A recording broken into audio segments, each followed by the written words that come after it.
They say this is a big rich town. I just come from the poet's part. Bright light, city life, I gotta make I never took a straight path nowhere. Life's full of twists and turns, bumps and bruises. I live, I learn. I'm from this. What's up tout le monde, comment ça va? C'est le retour du Done Trainer. Je reviens avec cette série Ambition is Priceless où je vais à la rencontre de personnes ayant été au bout de leur idée, ayant réussi pour eux ce qu'ils avaient en tête. Aujourd'hui, je suis en la présence de Sydney. Comment ça va, Sydney? Bonjour à tous, ça va et toi? En forme? Ça va Andy? Merci de me recevoir aujourd'hui. Eh ben, avec grand plaisir. Bonjour à tous. Ça faisait un an qu'on essayait de faire cette vidéo, tu te rends Ah compte? ouais. Un an où on a tout arrêté, on a mis notre vie un petit peu sur pause. C'est ça. Mais quoi que ce soit toi ou moi, on a continué nos projets et On s'est accroché. on s'est accroché. On a essayé de se réinventer C'est ça, aussi. c'est ça. Pour pouvoir suivre cette nouvelle vie qui nous a été imposée. Hein. Exactement. Donc du coup les personnes ne te connaissent pas, donc je vais te demander de te présenter en quelques phrases, voilà, Ouais. dire qui tu es. Et tout ça. Alors je m'appelle Sydney Abou, j'ai 28 ans, je suis le fondateur de Gabin, qui est un restaurant actuellement sur Asnières.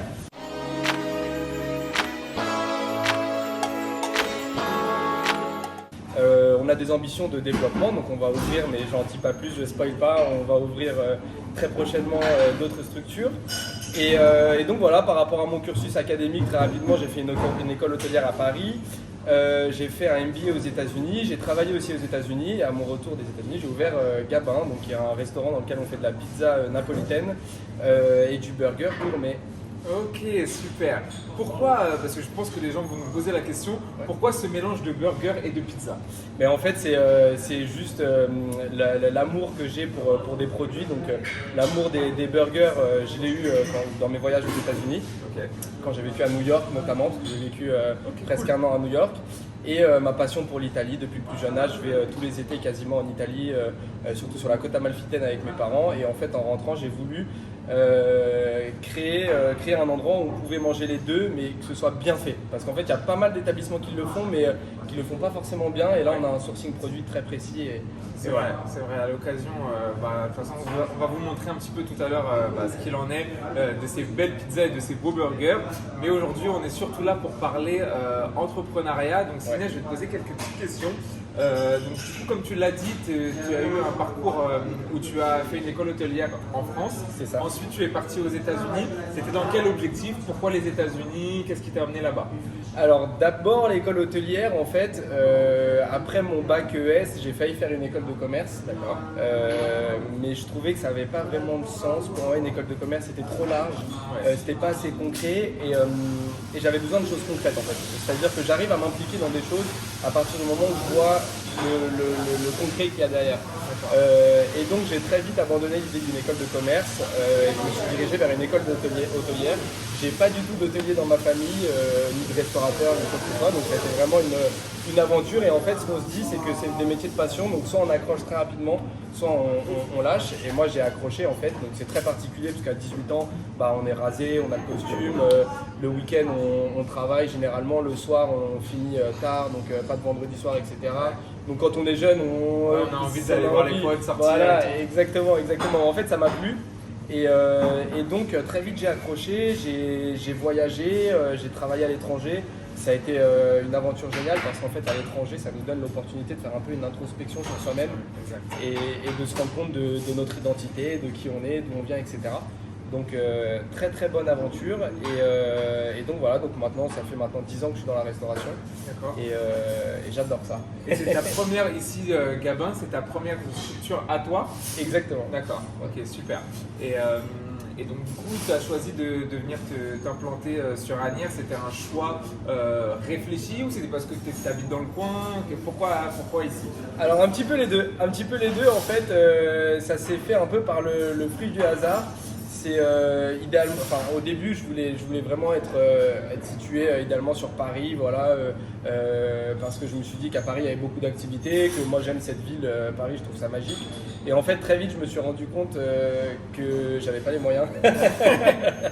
J'avais pas les moyens. Paris, ça a un coût. Racheter les fonds de commerce et tout, c'était hors de prix. Moi, j'ai commencé à 24 ans, donc je me suis pas démoralisé. Je me suis pas dit ah mince, je suis bloqué et tout. Et ça, c'est important aussi dans l'entrepreneuriat de ne pas se laisser abattre parce qu'on n'a pas les moyens, on n'a pas les fonds, on n'a pas les gens qui nous suivent ou quoi que ce soit. C'est pas grave. Il y a des solutions. On peut entreprendre de plusieurs manières et de différentes façons. Et donc je me suis dit ok, je vais chercher ailleurs, c'est pas grave, en banlieue. Moi j'ai grandi en banlieue, donc je me suis dit why not. La banlieue en fait ça a grave du sens pour moi. Aujourd'hui je pense que le Paris avec un centre ça va plus trop exister dans le futur. Il y a vraiment une vraie vie de banlieue qui va, en tout cas il y a plusieurs vies qui vont s'articuler autour du centre de Paris. Et ça va être assez intéressant. Et donc voilà, j'ai mon frère en fait qui a acheté un appartement ici. Et il m'a dit regarde, le quartier est cool et tout, en plus c'est un peu plus abordable que Paris, pourquoi pas. Et donc je me suis installé ici. Et nous voici du coup ici à ça. Asnières-sur-Seine, dans le 92. Yes. Et alors, tu as soulevé un point que je voulais amener un peu plus tard, mais vu que tu l'as déjà soulevé, on va s'appuyer un petit peu dessus. Tu as parlé du fait que lorsqu'on veut entreprendre quelque chose, peu importe quoi, il ne faut pas se braquer sur l'aspect financier. Parce qu'effectivement, quand on vient de banlieue, ou pas forcément de banlieue, mais d'un milieu assez moyen, on a des freins qu'on rencontre qui sont surtout financiers et parfois qui sont aussi les contacts. Parce qu'on est dans une vie où ça marche beaucoup au contact. Donc nous, je sais pas toi, moi je parle pour moi, j'avais pas forcément les contacts, en tout cas. Donc c'est des contacts qu'il faut aller se créer, qu'il faut aller chercher. Donc ça demande un travail sur soi-même parce que d'être sociable, d'aller chercher vers les gens. Donc c'est déjà une première étape à faire. Et je pense que c'est la chose pour moi la plus importante, d'aller trouver les bonnes personnes. Et puis derrière ça, aller ne pas avoir peur de toquer aux portes. Donc est-ce que tu peux nous expliquer un petit peu comment tu as fait, toi, pour ériger Gabin? Alors, en tous les cas, je rejoins tout ce que tu as dit. C'est exactement ça. Moi, je viens d'une famille plutôt modeste. Alors, j'ai jamais manqué de rien, mais c'est vrai que j'avais pas beaucoup de fonds, en tous les cas, au début pour investir. Par contre, j'ai la chance, une très très grande chance, d'avoir une famille qui m'a toujours soutenu. Et j'ai commencé en fait Gabin en famille avec mon père à la plancha. Ma mère à la caisse, je sais pas si tu te rappelles de cette époque. C'était au tout début, mais c'est vrai que c'était ta maman qui était à la caisse. Ma mère qui était à la caisse et moi aux pizzas. Et en fait, c'était rock'n'roll, hein, c'était chaud.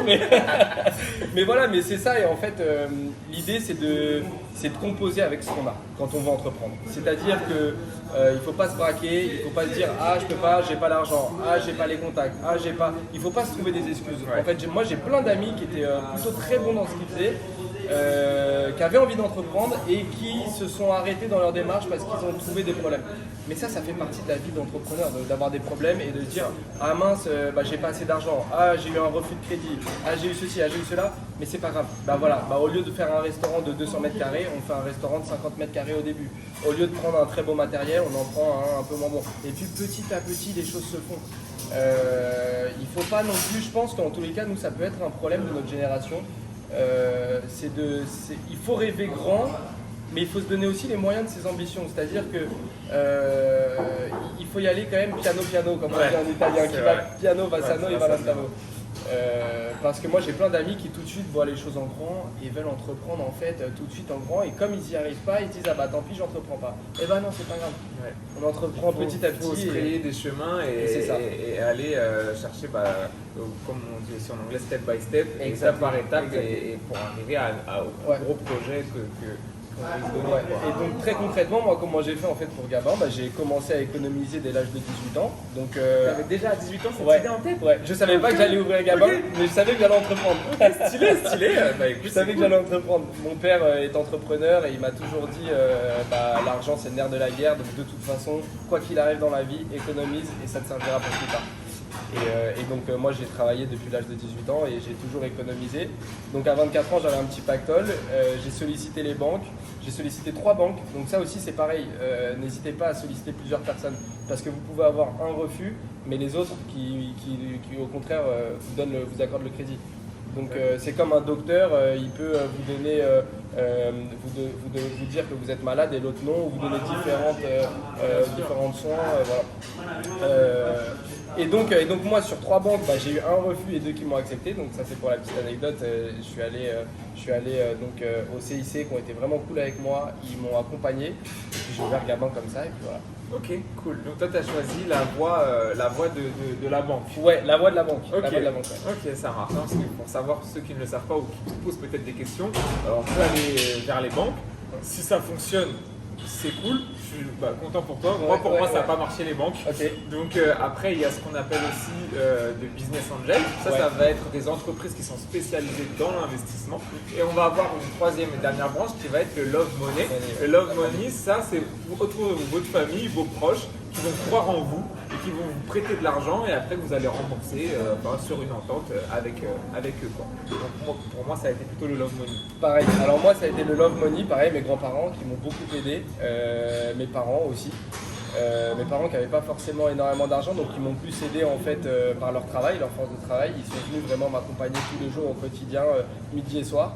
Ouais. Et par contre, alors ça quand même, moi mes grands-parents m'ont prêté de l'argent. Et par contre, j'ai eu une pression supplémentaire. Ouais, parce que autant prendre de l'argent à la banque, bien évidemment, tu as la pression et tout, tu te dis, putain, il faut que je rembourse. Enfin, tu vois sur ton compte les mois, tu te dis, ouais, ça fait stresser. Mais la famille, pour moi, comme c'est quelque chose de sacré, j'avais encore plus la pression. Ouais. Je me dis, il faut absolument que je rembourse à mes grands-parents, il faut absolument que je fasse ça. Et donc voilà, après, on vit les choses différemment. C'est vrai que moi, ce que je conseille quand même, à titre personnel, ça reste business angel ou banque, parce qu'en réalité aujourd'hui quand vous avez des structures comme des SARL ou des SAS, faut savoir que vous êtes protégé. C'est-à-dire que si par exemple par malheur vous n'arrivez pas à rembourser votre crédit, c'est pas la fin du monde. En fait il faut mesurer le risque. C'est-à-dire que vous empruntez, je ne sais pas, 50 000 €, vous savez que votre fonds de commerce il va valoir 40 000, donc il y aura un delta de 10 000 que vous devrez rembourser de votre poche. Là j'ai donné un exemple comme ça très rapidement, mais il faut mesurer le risque comme ça. Et il faut se dire que de toute façon, voilà, il y a une structure, en fait, vous empruntez pas forcément à titre personnel, c'est la société qui emprunte, et si la société ferme, la banque va venir saisir le bien, mais après vous avez toujours votre toit où dormir, vous avez toujours votre argent, et voilà, ça c'est important quand même de faire la part des choses. C'est vrai, parce que souvent c'est ce qui peut faire peur aux gens, parce qu'on peut entendre des histoires assez farfelues, ou encore quand on regarde ce qui se passe de l'autre côté de l'océan, donc pour parler des États-Unis, où là c'est vraiment un extrême, donc on peut retrouver des gens qui entreprennent et qui se retrouvent complètement à la rue. En France, on a cette chance où justement on est quand même pas mal protégé, il y a pas mal de lois aussi pour les entreprises, même si il est vrai qu'on est, à mon sens, dans une société qui ne va pas forcément tendre la main aux entrepreneurs. C'est vrai. Pas dans la mentalité francophone. C'est vrai. Je ne sais pas si tu as rencontré ce genre de soucis, même par rapport à donc pas ta famille, parce que ton papa était entrepreneur, mais par rapport peut-être à des amis d'enfance, etc., qui eux n'ont pas forcément ce mindset-là d'aller entreprendre, qui vont plutôt aller chercher la sécurité de l'emploi pour la maison, la famille, etc. Mais tout à fait. Et après, effectivement, ce que tu dis, c'est tout à fait juste. L'entrepreneuriat, c'est un vrai mindset. Après, il ne faut pas oublier qu'on peut entreprendre, et là ça va être un peu subtil, mais on peut aussi entreprendre dans le salariat. Il y a plusieurs formes d'entrepreneuriat. Et entreprendre à son compte, il y a beaucoup d'avantages, il y a aussi beaucoup de défauts, on fait beaucoup de sacrifices aussi. Ouais, énormément. Mais voilà, mais il n'y a pas de mieux ou moins bien, parce que c'est vrai que souvent on pense que les entrepreneurs qui sont à leur compte sont des gens fantastiques, qui sont très doués dans ce qu'ils font, très forts. On ne voit pas forcément les sacrifices qu'ils ont fait derrière et tous les problèmes aussi qu'ils ont. Et il n'y a aucun problème, aucune honte à aussi être entrepreneur dans le salariat. C'est-à-dire qu'on peut aujourd'hui avoir une sécurité de l'emploi et pourtant dans son travail entreprendre. Donc je pense que vraiment les deux sont en tous les cas sur la même à mettre sur la même tête. Bien sûr, non, je te rejoins complètement sur ce sujet-là. Et moi, pour savoir, quand tu as ouvert, quand tes portes de Gabin ont finalement ouvert, quel âge tu avais? J'avais 24 ou 25. Et j'ai 25 ans. ouais. Ok, tout jeune. Presque comme moi. Ouais. Aujourd'hui, t'as quel âge aujourd'hui? J'ai 28 aujourd'hui. Ok, 93. 93, c'est ça. Ok, Toi comme aussi moi, pareil. C'est bon, ça. 93. La meilleure année, les gars, C'est ça. meilleure millésime. Non, je rigole. Et ok, donc aujourd'hui, ça fait combien d'années que Gabin existe? Ça fait 3 ans, un peu plus de 3 ans. D'accord, donc vous allez fêter bientôt les 4 ans de... C'est ça. En avril 2021, on fêtera les 4 ans. Et alors pour moi, c'est vrai que c'est une très bonne année, la 3e année, bon, malgré le Covid, parce qu'en fait, ce qu'on dit dans le métier, c'est qu'il faut 3 ans pour un peu asseoir Exact. son commerce. Exact. C'est-à-dire que la première année, on est vraiment au charbon, hein, on développe son business, on met en place plutôt son business. La 2e année, on est en plein développement. La 3e année, on consolide le tout. Et la 4e année, normalement, ça fonctionne un peu mieux, c'est-à-dire qu'on est vraiment un peu plus serein.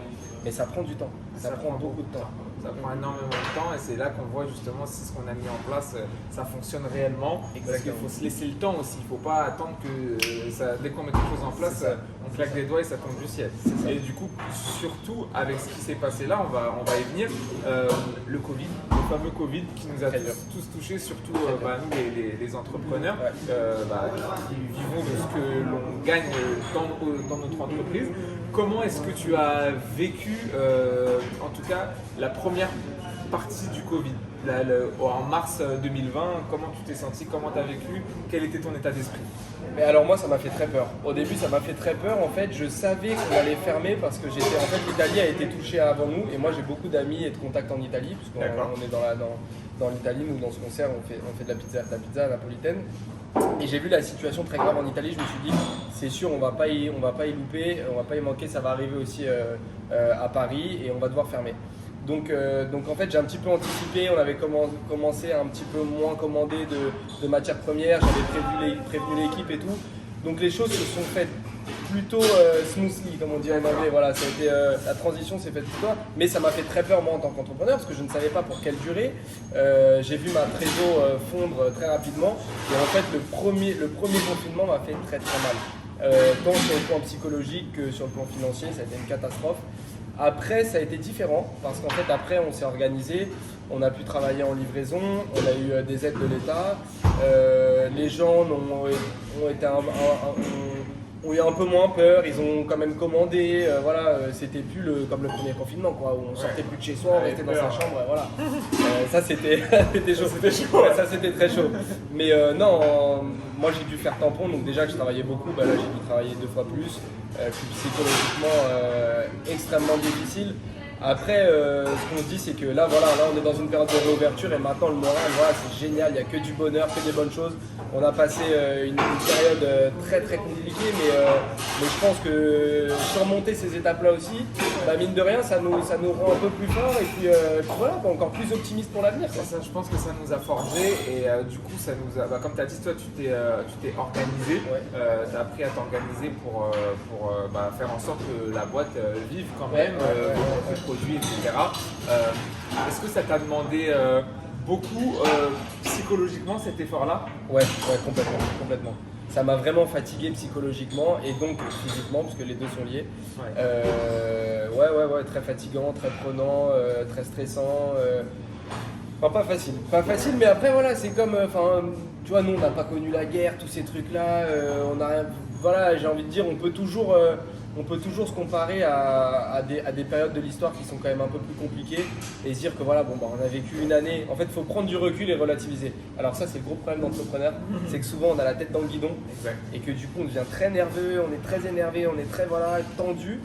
Mais en fait, quand on prend du recul, après tout, tu vois, c'est pas la fin du monde. On a eu une année très compliquée, mais il y en a qui ont vécu des choses beaucoup plus dures que nous et on n'a pas à se plaindre, tu vois. Effectivement, il faut savoir que si on a réussi à être bien entouré, parce que ça c'est très important, à voir les choses différemment, plutôt comme un challenge. Alors attention, au début, on était, comme tu l'as dit, moi c'était pareil, on était tous dans le même panier, c'est-à-dire qu'on a tous eu super peur, parce qu'on s'est dit putain merde, je sais quoi, je vais devoir mettre la clé sur la porte et déposer le bilan, mais avec le recul, ça nous a un peu forcé à réfléchir, à revoir peut-être différemment le business et à du coup se renforcer au niveau de notre état d'esprit, quoi. Tout à fait. Notre état d'esprit. Donc aujourd'hui, ça fait plaisir en tout cas de voir ta terrasse qui était full tout à l'heure à midi, surtout avec ce beau soleil qu'on a aujourd'hui. Il faut en profiter. C'est clair. Et donc moi j'aimerais terminer cette petite vidéo sur une question que je pose à chaque fois. Comme tu le sais, cette série s'appelle Ambition is Priceless. Yes. Pour celles et ceux qui ne parleraient pas anglais, ça veut dire l'ambition n'a pas de prix. Quand je te dis ça, est-ce que ça te fait penser à quelque chose? J'aimerais savoir qu'est-ce que ça t'évoque. Alors, ambition is priceless. Pour moi, ça m'évoque les sacrifices qui sont liés à l'entrepreneuriat. D'accord. Et c'est vrai que, en fait, alors en quelques mots pour moi, c'est se donner les moyens de son ambition, c'est aussi beaucoup de sacrifices personnels sur sa vie, sur soi, sur ses amis, sa famille, voilà, c'est un peu tout mettre entre parenthèses, se consacrer à son projet, le voir grandir, le voir évoluer, l'accompagner et en fait réaliser son rêve, quoi. En fait, c'est ça, parce que les entrepreneurs, je pense qu'on est tous des rêveurs, on a un rêve. Exact. Et en fait, pour concrétiser ce rêve-là, on doit faire énormément de sacrifices. Et donc je suis complètement d'accord avec cette phrase qui dit Ambition is priceless, c'est-à-dire que ça n'a pas de prix dans le sens où en fait coûte que coûte, quoi qu'il arrive, notre rêve, ça devient notre priorité. Et je pense que beaucoup d'entrepreneurs successful, pas tous, mais beaucoup, ont dû appliquer cette règle et se dire ok, quoi qu'il arrive, je m'arrêterai pas, je vais au bout du truc pour réaliser mon rêve.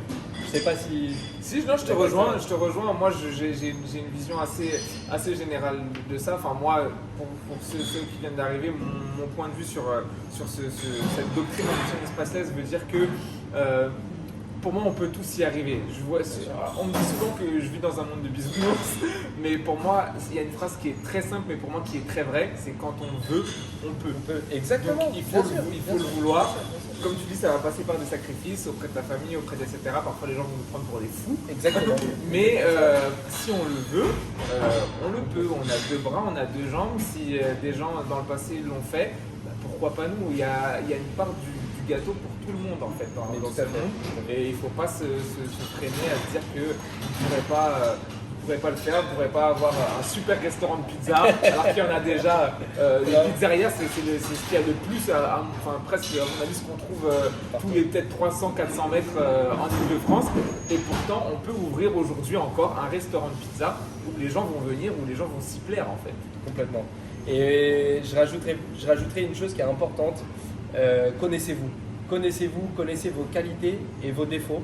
Et à partir du moment où vous connaissez vos qualités et vos défauts, vous savez dans quoi vous pouvez vous engager, ce que vous pouvez faire et ce que vous ne pouvez pas forcément faire. Parce qu'effectivement, quand on veut, on peut. Je suis tout à fait d'accord avec toi. Mais par exemple, moi, je sais que je n'aurais pas pu faire partie de la NASA. Enfin, c'est le truc, je prends l'extrême, mais parce que je me connaissais. Par contre, je sais de quoi je suis capable, je sais de quoi je ne suis pas capable. Et je sais de quoi je suis capable et donc je suis allé à fond, j'ai cru en moi, croyez en vous, allez au bout de vos idées, même si les gens vous disent non, t'es un malade, t'es un truc, etc. Vous savez ce que vous valez et allez au bout de vos idées, croyez en vous, foncez. Et même si ça demande des sacrifices, sur le long terme, en fait, c'est un bonheur. Moi, mon père, il m'a toujours dit, il n'y a pas de bonheur sans peine. Il n'y a pas de bonheur sans difficulté.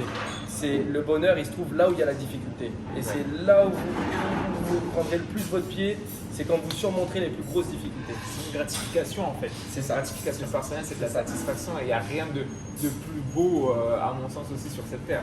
C'est de savoir qu'on a été capable d'aller au bout d'une chose, peu importe la chose, mais que vous avez surmonté cette étape-là. Bon, en tout cas, merci Sydney pour ce beau discours de motivation. Merci. Et puis maintenant, trêve de bavardage, on va vous montrer un peu ce qui se fait ici et on va manger un petit peu. Let's go. Ciao.